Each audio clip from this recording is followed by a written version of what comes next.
Instead of asking yourself, do I have time? Ask yourself, what do I have time for?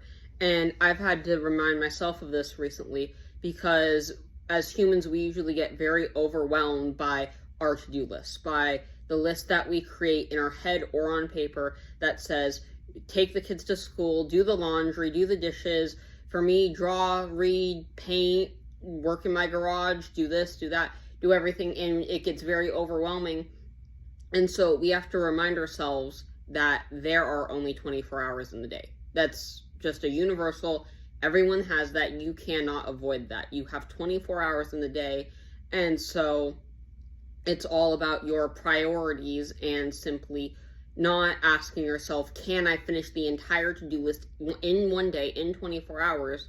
Because most likely that won't be always possible.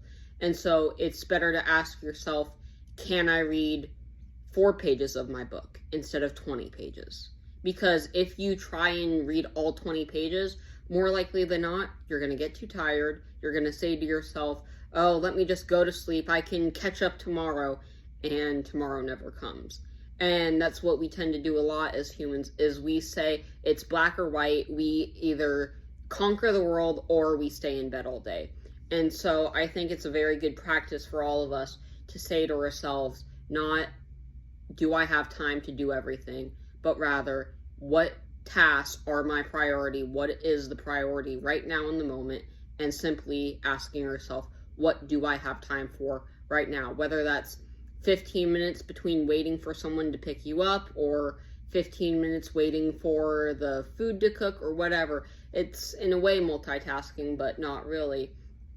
But yeah, overall, it's simply asking yourself, what can you do right now? Because the only thing you will be able to enjoy and not stress about is being in the present moment and doing something in the present, rather than simply worrying about the future and worrying about, can I complete this entire list of things?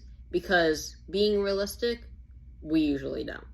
And so being proud of the moments that we do achieve and the little achievements of finding the things that you do have time for, I think will bring us all a lot more happiness at the end of the day than simply trying to conquer the world in 24 hours.